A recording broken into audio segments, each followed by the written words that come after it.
En los oscuros confines de la fría noche de San Petersburgo, el destino tejía sus hilos invisibles entre conspiraciones y traiciones. En la opulenta mansión de Yusupov, los relojes marcaban la hora acordada para el encuentro secreto. Con la elegancia de un príncipe caído del cielo, Rasputín vestía sus mejores galas, como si intuyera que aquella noche marcaría un punto de quiebre en su destino. El vino, rojo como la sangre que pronto sería derramada, aguardaba en las copas, mientras los cómplices ocultaban sus rostros tras máscaras de cinismo y avaricia, y en medio de la oscuridad y el silencio, Rasputín, ajeno al destino que lo aguardaba, avanzaba hacia su encuentro fatídico, anhelaba el encuentro con la encantadora Irina, cuyo fulgor no estaba destinado a iluminar aquella noche. En el oscuro corazón de Yusupov, sabedor de que la ausencia de su esposa sería la carnada perfecta para atrapar al lobo en la trampa,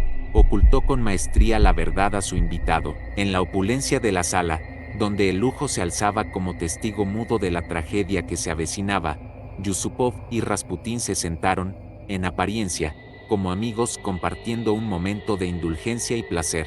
Las obras de arte, los tesoros de ébano y las alfombras exóticas. Con delicadeza, Yusupov ofreció los pasteles envenenados, la trampa tendida con mano temblorosa pero resuelta, pero el veneno, traicionero en su esencia, se negaba a cumplir su macabro cometido. El invitado, imperturbable, no mostraba el más mínimo indicio de su letal influencia. La desesperación comenzó a teñir los pensamientos de Yusupov, quien, en un intento desesperado por desviar la atención de su fracaso, instó a Rasputín a probar el vino, esperando que este último trago fuera el último aliento del maldito. Pero el destino, en su inescrutable capricho, negó una vez más la victoria al sediento de venganza. Rasputín, inmune al veneno y al conjuro de la muerte, se mantenía imperturbable, como un coloso desafiando los designios de los mortales. 2 horas pasaron, 2 horas de agonía para Yusupov, cuyo plan se desmoronaba como un castillo de naipes ante la indiferencia del hombre que debía perecer.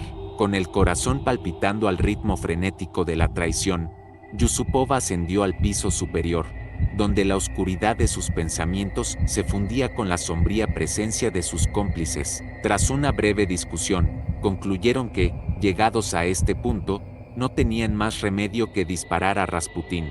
Yusupov cogió una pistola de su escritorio y volvió al sótano. Una vez allí, se encontró con que Rasputín respiraba con dificultad y le dolía la cabeza y el estómago. El invitado se puso en pie, y, en ese momento, Yusupov levantó la pistola y le disparó en el pecho. Sus cómplices bajaron a toda prisa y vieron a Rasputín tirado sobre la alfombra de piel de oso. Creían que estaba muerto. Rasputín, imbuido por una fuerza más allá de lo humano, se lanzó hacia Yusupov con la ferocidad de un titán desatado, un grito de desafío en sus labios y el deseo ardiente de supervivencia en su corazón. A pesar de las heridas mortales que lo acosaban, su espíritu indomable se erguía como un coloso dispuesto a resistir hasta el último aliento. Yusupov, presa del terror que lo envolvía como una manta helada, huyó del sótano en busca de salvación, dejando tras de sí el eco de la tragedia que se desplegaba en la penumbra. Uno de los cómplices, armado con la pistola que había sido testigo de la noche de horrores, descendió al sótano con la determinación de consumar la sentencia impuesta por la mano del destino. Pero Rasputín, desafiando una vez más las leyes de la razón y la lógica, había huido entre las sombras, atravesando el umbral hacia la libertad que la muerte le negaba. El pistolero apuntó hacia su presa, pero no tuvo suerte. Una vez más, la bala errante se perdió en la noche. Rasputín, arrastrándose sobre el lecho de la nieve, alcanzó la frontera entre la vida y la muerte, donde el tercer disparo lo encontró. Con el último aliento de su existencia terrenal, Rasputín se encontró cara a cara con su verdugo, cuyo gesto impregnado de fatalidad trazó el fin de una era marcada por la oscuridad y la traición. El cuarto disparo, en la frente, llegó como un eco sombrío de la condena final, selló el destino del hombre que desafió al tiempo y a la voluntad de los dioses. Con manos temblorosas pero decididas, ataron las cuerdas alrededor del cadáver, como si cada nudo fuera un lazo que sellara el destino del hombre que desafió a los dioses. La caravana de la muerte se puso en marcha, atravesando las calles silenciosas de San Petersburgo, rumbo hacia el gran puente Petrovsky, donde las aguas heladas del río Neva aguardaban como testigos mudos de la tragedia que se desataba en su seno. Con un gesto sombrío y sin palabras, arrojaron el cuerpo al abismo acuático, donde el frío abrazo del río devoró la vida que una vez ardió con el fuego de la controversia y la intriga. Y así, entre las sombras de la noche, el cadáver de Rasputín se sumió en la oscuridad del olvido. En este fascinante video, nos sumergiremos en el intrigante y misterioso mundo de Rasputín, una figura legendaria cuyo nombre resuena a través de los siglos como un eco de la historia. Desde su ascenso en las sombras hasta su trágica caída, exploraremos los mitos y realidades que rodean a este enigmático personaje que desafió tanto a la fe como al destino. Prepárate para adentrarte en un viaje lleno de intriga, conspiración y el inextinguible fuego de la leyenda. Bienvenidos.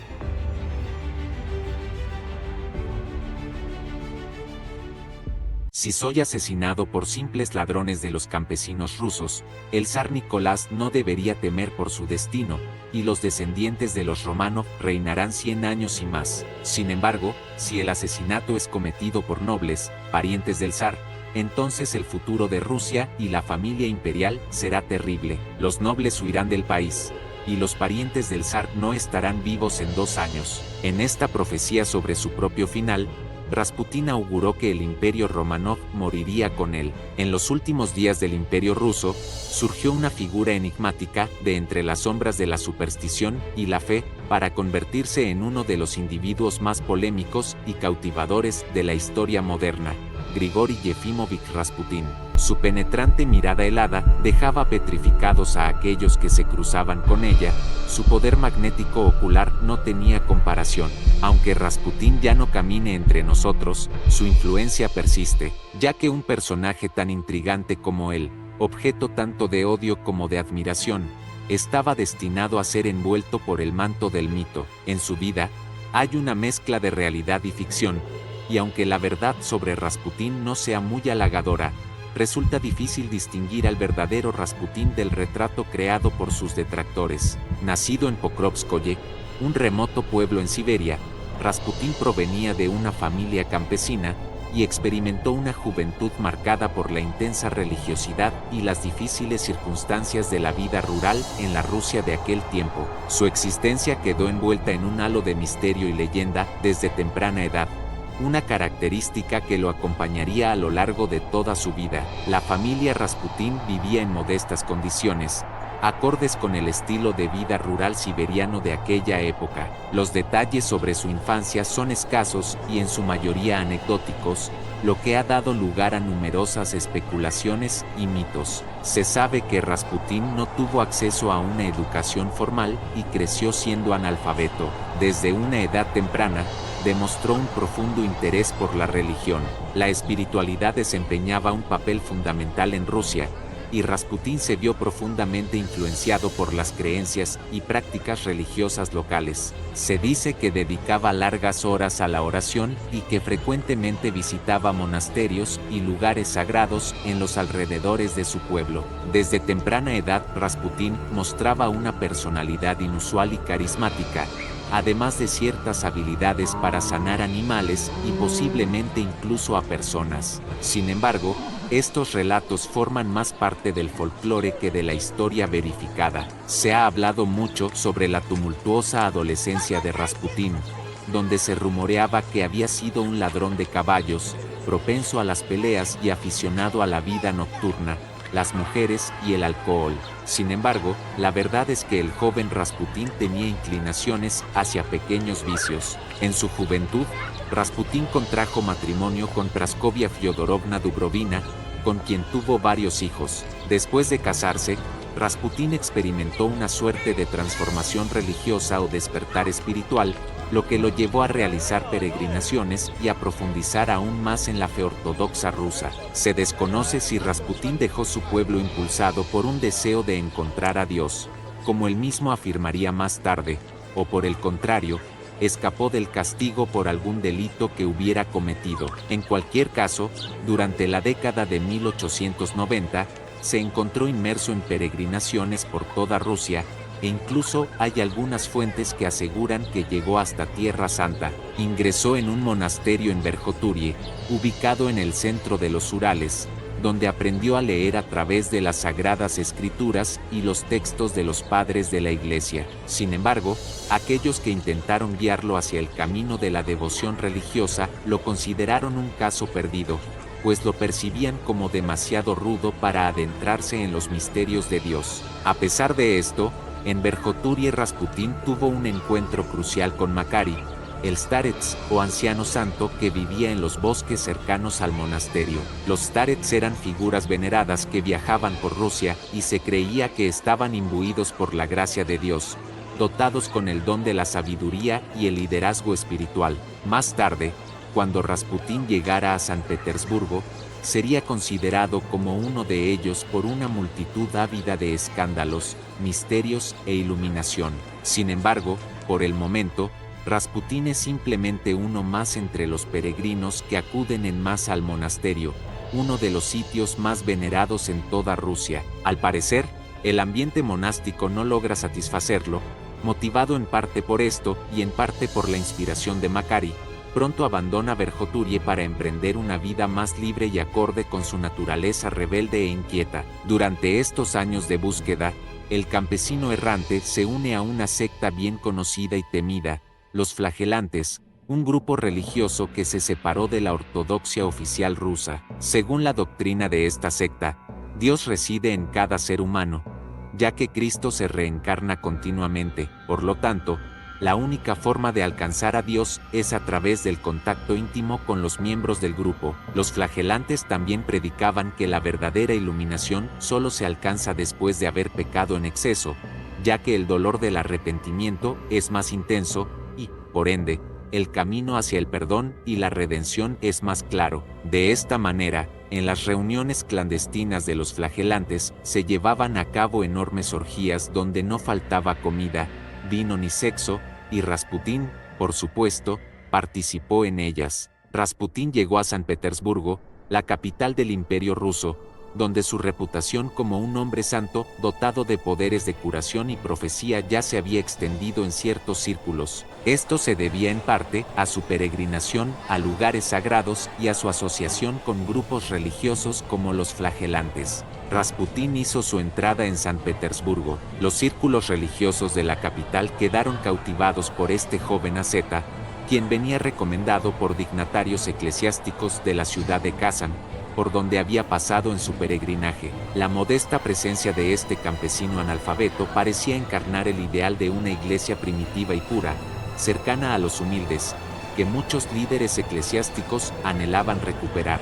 De esta manera, el humilde campesino de Pokrovskoye logró acceder a los círculos eclesiásticos más prominentes de San Petersburgo y, desde allí, obtener acceso a los salones de la aristocracia, y así, el paso hacia el encuentro con la familia imperial quedaba abierto. El esperado encuentro finalmente, cuando a través de las princesas de Montenegro, Rasputín comparte una tarde de té en compañía de los zares. Nicolás queda profundamente impresionado por el hombre santo, tanto que registra sus impresiones en su diario personal. Por su parte, Alejandra percibe en el Al Salvador que ha estado esperando durante tanto tiempo, una figura que había creído encontrar previamente en Isier Antelme Filipe, un iluminado que le había prometido el nacimiento de un hijo. El tan ansiado hijo varón de los zares y heredero del trono ruso, Alexei, había nacido en agosto de 1904, causando gran alegría a sus padres. La promesa del primer amigo de la familia se había cumplido, pero surgió un obstáculo. El niño había llegado al mundo con la terrible enfermedad de la hemofilia. Alejandra, preocupada por la salud y la vida de su pequeño, y sintiéndose profundamente culpable por haber transmitido la enfermedad, ya que la hemofilia se hereda de madre a hijo varón, se había recluido en su propio mundo, volcándose en su fe y olvidando completamente el exterior. La zarina, profundamente religiosa y angustiada por la salud de su hijo, estuvo abierta a la posibilidad de que Rasputín pudiera brindar ayuda a su hijo. La hemofilia era una enfermedad poco comprendida en ese momento y no tenía una cura conocida. lo que llevó a la familia imperial a buscar ayuda más allá de la medicina tradicional. La influencia de Rasputín aumentó considerablemente después de que aparentemente lograra aliviar el sufrimiento del zarevich durante uno de sus episodios de sangrado. Rasputín fue convocado urgentemente al palacio cuando Alexei sufrió una grave hemorragia como consecuencia de una caída. Para un niño con hemofilia, esto podía ser mortal, por lo que los zares pasaron día y noche rezando junto a la cama del niño, suplicando por su salvación. Cuando Rasputín llegó, se arrodilló junto a la cama, impuso sus manos sobre el cuerpecito del zarevich y comenzó a orar. Nada más. Al día siguiente, Alexei estaba mejor y la crisis había pasado. Aunque los historiadores discuten sobre la verdadera naturaleza de su intervención, se cree que su habilidad para calmar al niño y posiblemente su sugerencia de reducir el uso de aspirina, un anticoagulante que podría haber empeorado la condición del zarevich, contribuyeron a su mejoría. La zarina Alejandra, profundamente impresionada y agradecida, no solo vio en Rasputín a un sanador, sino también a un hombre de Dios y un visionario. Su influencia en la familia imperial creció rápidamente, convirtiéndose pronto en un consejero de confianza, especialmente en lo que respecta a la salud del heredero y, con el tiempo, en asuntos de Estado. Desde entonces, se transformó en el amigo íntimo de los zares y en su confidente más cercano, al menos en el caso de Alejandra, quien se refería a él como nuestro querido amigo en las cartas que escribía a su esposo. Con el tiempo, comenzó a ascender y nada sucedía en la corte sin su conocimiento y aprobación. La estrecha relación de Rasputín con la familia imperial, especialmente con la zarina, generó rumores y descontento entre la nobleza, la iglesia y el pueblo ruso, contribuyendo así a la creciente inestabilidad política que finalmente condujo al derrocamiento de la dinastía Romanov. Con su influencia y presencia en la corte, Rasputín se convirtió en un personaje central en los tumultuosos últimos años del Imperio ruso, llegando a representar los excesos y la desconexión de la familia imperial con las realidades de su pueblo. Una vez establecido en la corte del zar Nicolás II, Grigori Rasputín desempeñó varios roles y ejerció una considerable influencia como consejero de confianza, especialmente para la zarina Alejandra. Su capacidad para aliviar los sufrimientos del zarevich Alexei, quien sufría de hemofilia, le otorgó un estatus casi de miembro de la familia. La zarina, profundamente religiosa y preocupada por la salud de su hijo, valoraba enormemente sus consejos y su aparente habilidad para calmar y estabilizar al niño durante sus crisis de hemofilia. Aunque Rasputín no ocupaba un cargo oficial en el gobierno, su cercanía con la familia imperial le brindaba la oportunidad de influir en ciertas decisiones políticas. Durante la Primera Guerra Mundial, con el zar en el frente y la zarina a cargo del gobierno, Rasputín asesoraba en asuntos de Estado y participaba en los nombramientos de ministros y otros altos funcionarios. Su influencia en estos nombramientos fue motivo de controversia y descontento entre la nobleza y los políticos, aunque algunos relatos sugieren que Rasputín abogaba por ciertas reformas, como la mejora de las condiciones para los campesinos y la promoción de la paz. Estas iniciativas a menudo se veían opacadas por los escándalos y la oposición política. La presencia de Rasputín en la corte generó numerosos rumores y escándalos. Se le acusaba de inmoralidad, de ejercer una influencia perjudicial sobre la zarina y, por ende, sobre el zar, y de socavar la estabilidad del imperio. Su estilo de vida, frecuentemente descrito como pecaminoso, y su aparente desprecio por las normas sociales y políticas de la época alimentaron su reputación negativa. Rasputín cosechó tantos amigos como enemigos. Las damas de la aristocracia lo buscaban para sus fiestas, y se rumoraba que muchas de ellas no rechazaban su aspecto descuidado y maloliente a la hora de compartir su lecho. Además, la policía rusa tiene registros de sus habituales visitas a prostíbulos o viajes con prostitutas hasta palacio. No solo frecuentaba las sábanas entre mujeres, Rasputín era un habitual de los círculos homosexuales de la aristocracia rusa y parece que gozó de cierto éxito.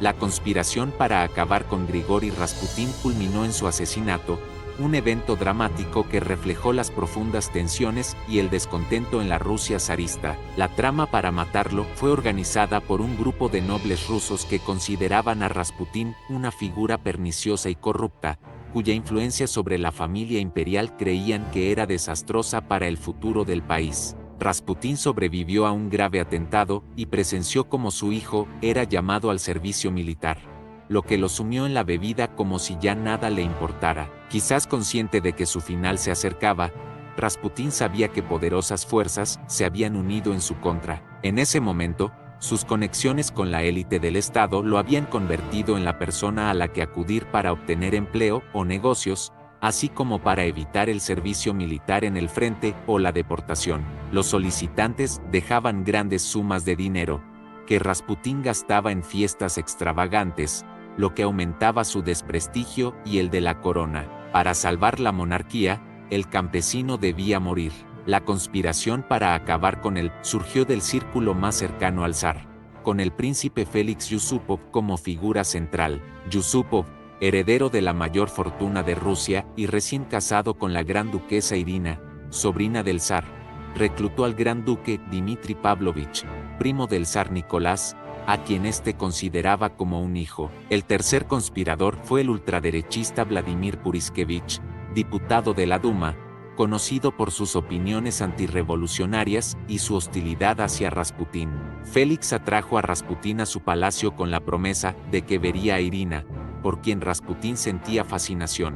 Se dice que cuando se descubrió el cuerpo días después, se comprobó que Rasputín no había muerto por los disparos ni por el veneno. Aún estaba vivo cuando se deshicieron de su cuerpo. La muerte finalmente le sobrevino por ahogamiento. Fue una muerte inusual para un personaje tan extraordinario. Los conspiradores creían que al eliminar a Rasputín podrían salvar la monarquía de la corrupción y el descrédito que, según ellos, él había traído. Sin embargo, el asesinato de Rasputín no logró los resultados esperados. En lugar de fortalecer la monarquía, el evento añadió más combustible a las llamas de la desconfianza y el descontento en Rusia. Menos de 2 meses después del asesinato, estalló la Revolución Rusa, que eventualmente llevó a la abdicación del zar Nicolás II y al fin de la dinastía Romanov. La muerte de Rasputín se convirtió en un símbolo de las profundas divisiones y crisis que enfrentaba el Imperio ruso en sus últimos días. Hasta hace poco,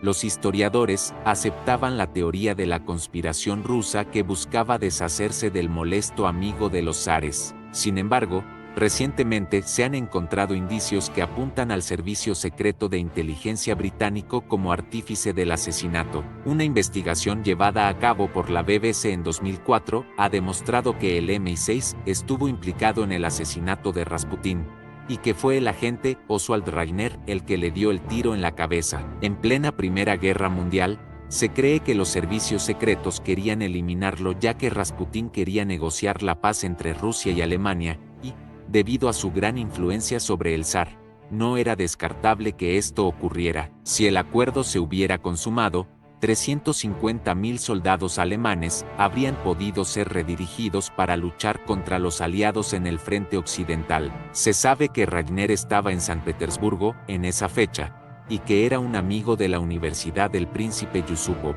De hecho, el hijo del británico tenía por segundo nombre Félix, en honor a la amistad que unía a los dos hombres. Fotografías post-mortem de Rasputín muestran una misteriosa tercera herida de bala en el centro de su frente. Los investigadores sugieren que el preciso disparo en la cabeza fue obra de un asesino profesional, y que los 3 agujeros de bala en el cuerpo del religioso indican que hubo 3 armas implicadas. La hija mayor de Rasputín se vio obligada a trabajar en un circo como domadora de bestias salvajes. A la multitud le gustaba especialmente su nombre artístico, María Rasputina. La fama de su nombre la llevó a viajar por todo el mundo. En este viaje, a través de la vida de un hombre polémico y religioso, nos encontramos ante el asombroso relato de un ser cuyo ascenso hacia las alturas del poder desafía toda explicación convencional. Este hombre, envuelto en la intriga y el misterio, nos enseña que el camino hacia la grandeza está lleno de giros inesperados y desafíos insondables.